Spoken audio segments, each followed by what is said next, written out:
Hello everybody, and this is Chaos with Chaos Esports Productions, bringing you another Heart of the Swarm Bronze to Masters League game. Today we're going to be looking at a PvZ, and I gotta say, when I got into this game, I was terrified, because first of all, PvZ is probably, in my opinion, probably one of my worst matchups, and this guy's Masters League, so, obviously we're kind of moving up the ladder quite a bit. And it's it's interesting to see kind of the new style of play. This map is actually kind of a weird map because I haven't played it too terribly much. And I was gonna go for my usual Forge Fast Expand, but then I saw this ramp and said, wow, that's a really large ramp. And then on top of that, he could just come up this way and totally avoid the ramp. So, I was a little hesitant to go with this, a Forge Fast Expand or even a Gateway Expand style. So I chose to build the pylon in my main and kind of play an aggressive one base into an expand type play. So I went ahead and got my Gateway on 13, and immediately after I built my pylon, I sent out a scout. And basically, this probe is, one goal is to determine whether or not he is going for pool first or hatch first. Because obviously if he's going for a hatch first, you can play a little bit more greedy, get an earlier expand, and feel fairly safe. Excuse me. So we go in, we see the spawning pool first, so we go ahead and send our probe to his natural, because obviously he's probably going to be taking a fairly early expand. And then obviously we want to make sure that we can get out of there quick enough once we see links coming out. So back at home, we got our gas at 14 or 15, I can't remember. Our standard second pylon and our cybernetics core. Now, we deny this for as long as we can, but he had a couple lings out, so we weren't able to deny it for too terribly long. And then behind this, I went to check to see. I was gonna put down an expansion, and then I saw the Overlord, and I'm like, I'm not sure how I feel about expanding. So I went ahead and took my second gas, and then I'm going to be playing a little bit. I don't remember if I go to be aggressive with this with my usual one zealot. No, okay, I could just go ahead and get a second zealot out, and then kind of just run this zealot around, try and pick off these lings. He does manage to get into my base and kind of see what I'm doing, but at this point I haven't really shown any tech, whether or not I'm going to go for a Stargate play or robotics facility. So obviously he doesn't really know what I'm doing, and at this point the only thing that I know from him is he's got his spawning pool up and he's working on his hatchery. So at this point, we need to, as Protoss players, we need to be able to put on a little bit of pressure and force him from making just only drones. That is basically all we need to do. And then behind this, I went ahead and said, well, I'm gonna try and do a later push, and just kind of hope that I can do enough damage with that later push and expand behind that later push. I don't know if that made any sense whatsoever, but I hope you kind of get the gist of what I mean. So basically, these 4 units are going to push out and take the Zelnaga Tower, just kind of give them the impression that we might push. And then obviously if he doesn't put up any static defenses, he won't be able to hold this. So I went ahead and sent out a probe to put down a pylon, I believe, yeah, somewhere in this location. It's kind of out of the way. It's a little bit, further west of his third, but it's just enough that the likelihood of him having an Overlord in this vicinity, I figured, probably would be a good idea.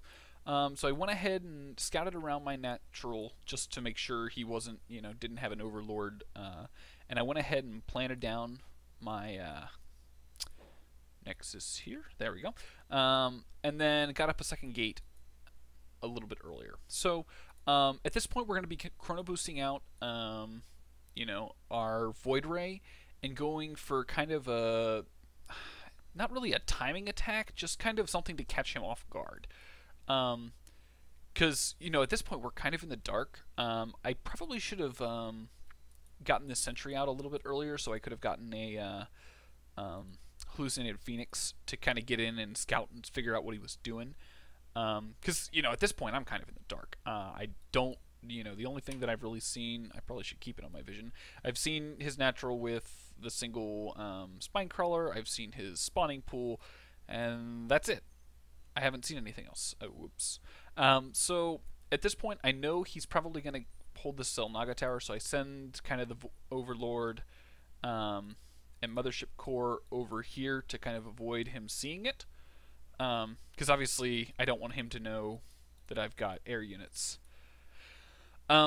So I'm choosing to push out here. I'm warping in a couple stalkers down here, and then he comes in with his Overlord and pretty much scouts everything. So I'm building an extra Void Ray behind us, and let's go ahead and see how this push goes. Now, I haven't gone back and looked at this replay yet, so this is the first time I've seen it. Now, we notice right off the get-go he has 4 queens.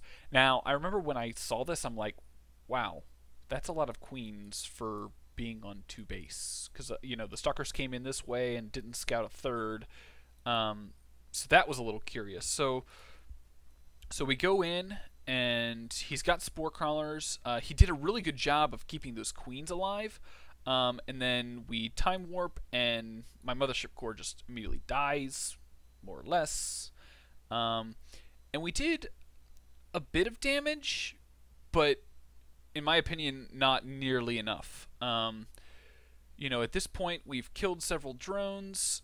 We've killed a couple.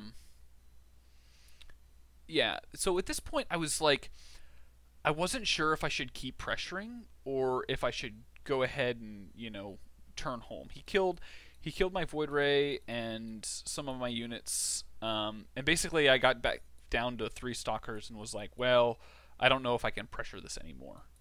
So I went ahead and turned back home. Now, I probably should have kept putting on a little bit of pressure to force more units from him. But I kind of felt like I had set him back enough from the mining time that he lost and whatever. I don't even know how many drones he lost. Units lost. I didn't really trade very well with that, actually. So that, that's never good. So let's go ahead. So behind this, basically, I've expanded and kind of started to get my infrastructure up. I went ahead and got a robotics facility because I believe, if I remember right, in this engagement, I saw a handful of those swarm host, I guess, units, whatever you want to call them. I don't even know what they're called. So I knew I needed to get out detection because obviously if he's got swarm hosts, they're going to be burrowed, and you can't really do anything against burrowed units if you don't have detection. So I'm going to go ahead and speed this up a little bit because basically I'm just kind of sitting back here like, OMG, I didn't do enough damage. So I feel behind, which in all actuality I probably am. So I'm sorry if the frame rate is dropping. So I get in a fair amount of units. I get up 2 Void Rays and then a handful of other units, and I choose to push out because I'm like, I need to do more damage. I have no idea where I am. And then I see this, and I'm like, oh crap.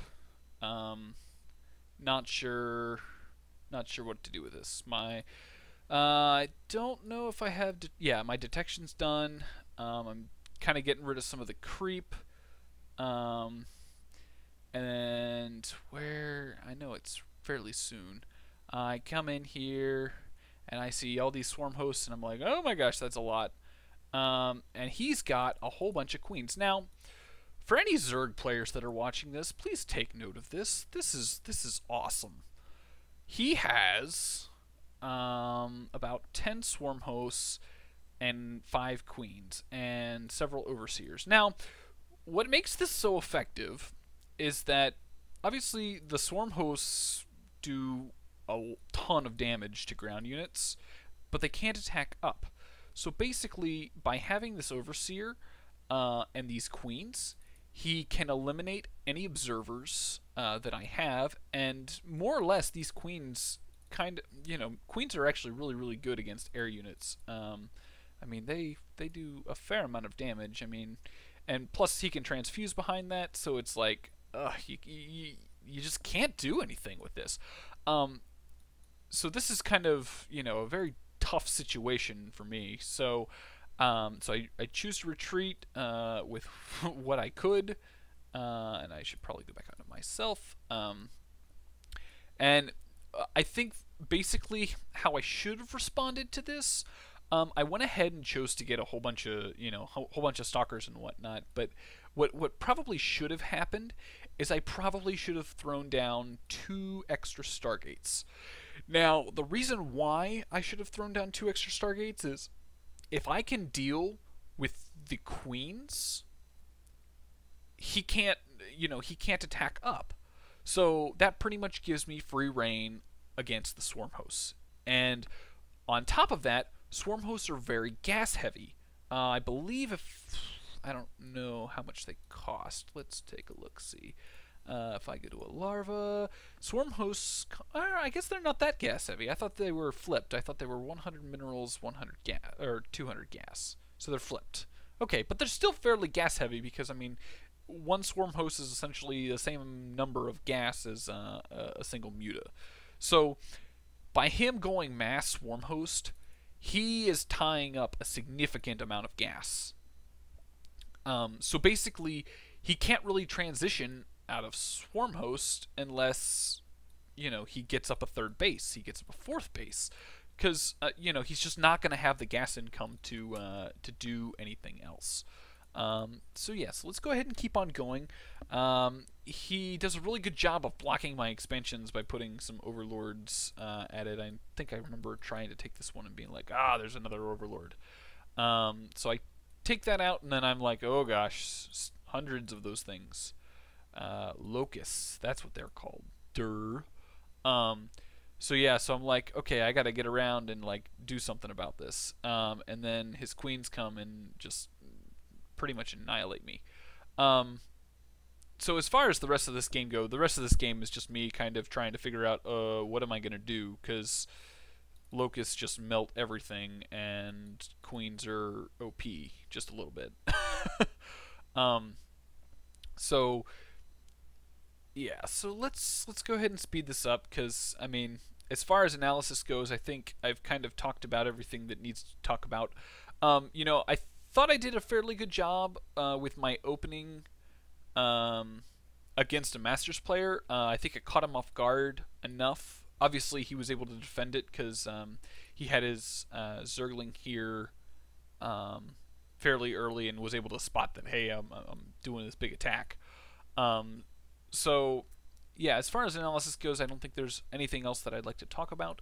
I hope you guys have enjoyed this. I want these games to kind of give you an idea of some things that you can see on the ladder, and get an idea of what to expect against kind of the upper level players, because getting in to Gold League with the new structure and the way the ladder's been set up, Gold League is kind of the mid-tier. If you're competent enough to know kind of the basics of the game, getting into Gold League is actually fairly easy, because the bottom 10% of all players falls into bronze. The next 20% up are your silver, and then your upper echelon, your next 30% are your gold players. So basically Blizzard, what they've done is, rather than make it, I think it was 20-20-20 before, for bronze, silver, and gold, they've kind of skewed it so that you kind of can get into that middle range. But once you get past that Gold League and into Platinum, Diamond, and Master, the game kind of turns into something else, because a lot of players, it's all, at that point, it's about strategy and understanding the mechanics of the game as well as possible. So I hope this has kind of given you some clue as to how kind of the upper echelon games go and what you need to look forward to. I know I was scared to death when I was playing this game, but when it all boiled down to it, even after I said, "Wow, I lost," it was still one of those. It was a good feeling to know that I was kind of playing on par with a Masters League player. Obviously, towards the end of this game, it was very one-sided, but it's all in the experience and all. It's a learning experience, and that's kind of what makes it fun. So I hope you guys have enjoyed this. I'll go ahead and let it play through. I'll go ahead and put it on his camera because he's gonna totally annihilate me. And slow it down. So I hope you guys have enjoyed this. Feel free to leave me comments and let me know what you guys think. I like showing you both wins and losses because it gives you kind of a better sense of how to analyze your game and understand what to do. When you find a build that you just for some odd reason you can't beat, it gives you an opportunity to go back and take a look and say, hey, this is what I need to work on, and here's what I need to practice to get better. So I hope you guys have enjoyed. Feel free, if you did enjoy it and like to see more, go ahead and like and subscribe. I'm always looking for feedback, so feel free to comment as well. Also, if you'd like me to see me play these games live, I stream these usually over the weekends on my Twitch channel, which will be down in the description. And then also you can follow me on Twitter. I generally post whenever I'm streaming and/or whenever I post a video or make a comment to somebody else's comment on my YouTube channel. So I hope you guys have enjoyed this, and I look forward to seeing you in some of the future games. And I'll go ahead and see you next time.